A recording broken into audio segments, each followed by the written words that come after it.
Sebuah bandara biasanya menjadi simbol kendali negara. Dari situlah pemeriksaan dilakukan, arus barang dicatat, dan seluruh aktivitas udara dipantau. Namun apa jadinya jika sebuah bandara berdiri megah di wilayah Indonesia, tetapi negara tidak memiliki kuasa apapun di dalamnya? Pertanyaan itu bukan teori, bukan rumor, dan bukan cerita film. Itu kenyataan yang terjadi di Morowali sejak 2019. Ribuan orang keluar masuk melalui jalur udara yang tidak memiliki imigrasi, tidak ada bea cukai, dan tidak ada mekanisme yang memungkinkan pemerintah memantau apapun yang keluar atau masuk. Dan karena wilayah itu berada di dalam kawasan industri tertutup, aparat keamanan pun tidak bisa masuk seenaknya. Fasilitas strategis itu berdiri di wilayah Indonesia, tetapi pemerintah tidak memiliki akses penuh ke dalamnya. Situasi seperti ini bukan hanya membuat alis terangkat, tetapi membuat negara kehilangan kontrol atas pintu udara yang sangat vital. Bandara itu bernama Bandara Khusus AIMIP. Banyak orang menyebutnya sebagai bandara tanpa negara, sebuah julukan yang terdengar berlebihan, sampai Anda mendengar siapa yang pertama kali mengucapkannya. Menteri Pertahanan Syafri Samsudin menyatakan sendiri bahwa tidak ada satupun perangkat negara yang bertugas di sana. Tidak ada pemeriksaan identitas, tidak ada pengecekan barang, dan tidak ada mekanisme yang memungkinkan pemerintah memantau apapun yang keluar atau masuk. Dan karena wilayah itu berada di dalam kawasan industri, masuk seenaknya. Fasilitas strategis itu berdiri di wilayah Indonesia, tetapi pemerintah tidak memiliki akses penuh ke dalamnya. Situasi seperti ini bukan hanya membuat alis terangkat, tetapi membuat negara kehilangan kontrol atas pintu udara yang sangat vital. Satu hal penting kemudian muncul. Bandara ini bukan bandara umum.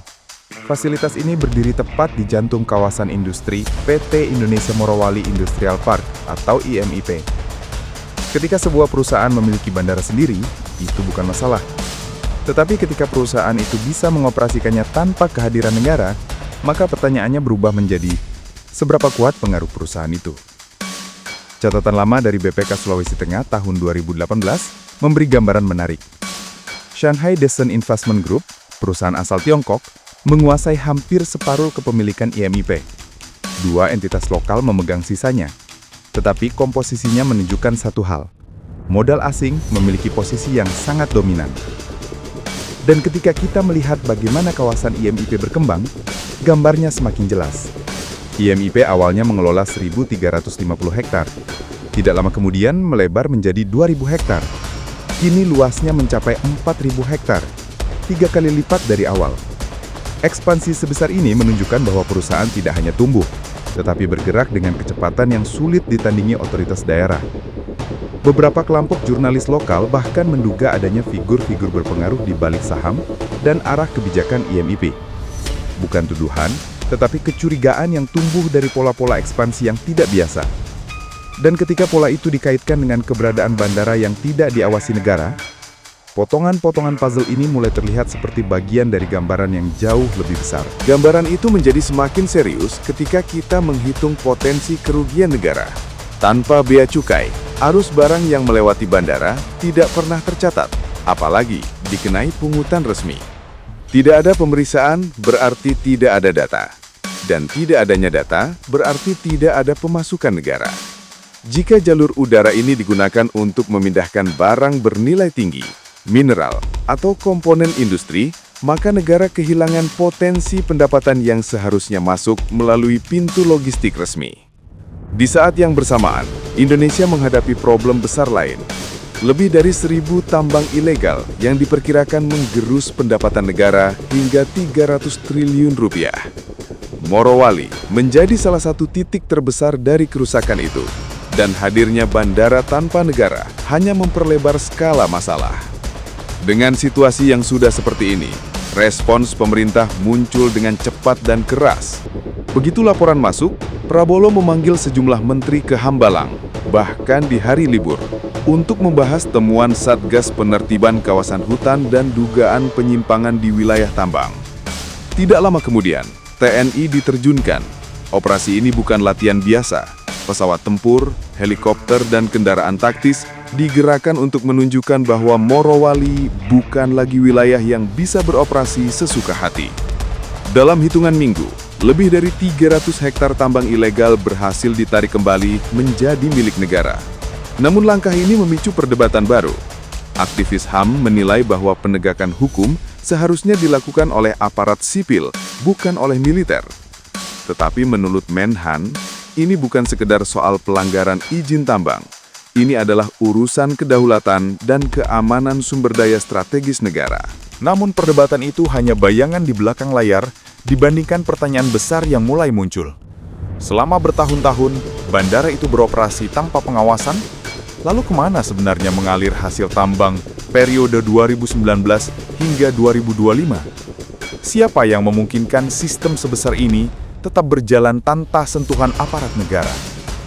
Dalam pengalaman Indonesia, operasi tambang ilegal hampir tidak pernah berdiri sendiri. Selalu ada jaringan yang melindungi, ada oknum yang menutup mata, ada pihak berpengaruh yang menikmati keuntungan. Dan jika pemerintah benar-benar menggali sampai ke dasar, sangat mungkin akan muncul nama-nama besar yang selama ini tidak tersentuh. Dari sini, kita masuk ke sisi yang lebih strategis. Morowali bukan wilayah biasa. Kawasan ini adalah pusat industri nikel terbesar di Indonesia, bahkan salah satu yang terbesar di dunia. Nikel adalah komoditas penting dalam era transisi energi global. Baterai kendaraan listrik, penyimpanan energi, dan industri teknologi tinggi, semuanya bergantung pada nikel. Tidak heran jika modal asing, terutama dari Tiongkok, mencurahkan investasi raksasa ke Morowali. Mereka melihat peluang emas. Namun peluang itu berubah menjadi ancaman ketika negara tidak memiliki kontrol penuh atas jalur logistiknya. Sebuah negara bisa kaya akan sumber daya alam, tetapi jika jalur pemanfaatannya tidak diawasi, maka kekayaan itu bisa mengalir ke tangan lain tanpa pernah tercatat dalam neraca negara. Karena itulah, langkah perbaikan tidak bisa berhenti pada penertiban tambang. Fasilitas IMIP harus kembali berada di bawah standar pengawasan nasional. Personel imigrasi, bea cukai, dan otoritas navigasi udara harus ditempatkan di sana. Setelah itu, audit besar harus dilakukan terhadap seluruh izin yang pernah diberikan di kawasan industri tersebut.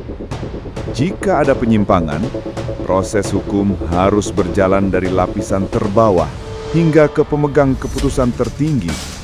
Tidak boleh berhenti hanya karena menyentuh nama yang berpengaruh. Jika tidak, sistem yang selama ini bergerak di balik layar akan tetap hidup dan siap bangkit kembali ketika negara lengah. Ketika semua ini ditarik ke garis besar, kita mulai melihat makna sebenarnya dari kisah bandara IMIP. Ini bukan tentang landasan pacu yang beroperasi tanpa izin. Ini bukan tentang administrasi yang terlewat. Ini tentang bagaimana kedaulatan bisa terkikis sedikit demi sedikit ketika negara tidak hadir di tempat yang seharusnya paling dijaga. Namun cerita ini juga menunjukkan satu hal positif. Situasinya tidak lagi dibiarkan berjalan seperti dulu. Pemerintah mulai mengurai, menarik, dan menutup celah yang selama bertahun-tahun menjadi tempat bersembunyi praktek-praktek gelap. Karena itulah, langkah perbaikan tidak bisa berhenti pada penertiban tambang.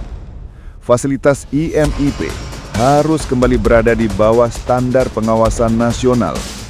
Personel imigrasi, bea cukai, dan otoritas navigasi udara harus ditempatkan di sana. Setelah itu, audit besar harus dilakukan terhadap seluruh izin yang pernah diberikan di kawasan industri tersebut. Jika ada penyimpangan, proses hukum harus berjalan dari lapisan terbawah hingga ke pemegang keputusan tertinggi. Tidak boleh berhenti hanya karena menyentuh nama yang berpengaruh. Jika tidak, sistem yang selama ini bergerak di balik layar akan tetap hidup dan siap bangkit kembali ketika negara lengah. Ketika semua ini ditarik ke garis besar, kita mulai melihat makna sebenarnya dari kisah bandara IMIP. Ini bukan tentang landasan pacu yang beroperasi tanpa izin. Ini bukan tentang administrasi yang terlewat.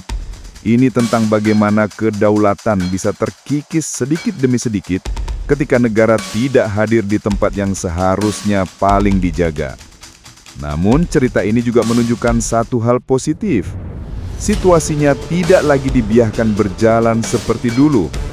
Pemerintah mulai mengurai, menarik, dan menutup celah yang selama bertahun-tahun menjadi tempat bersembunyi praktek-praktek gelap.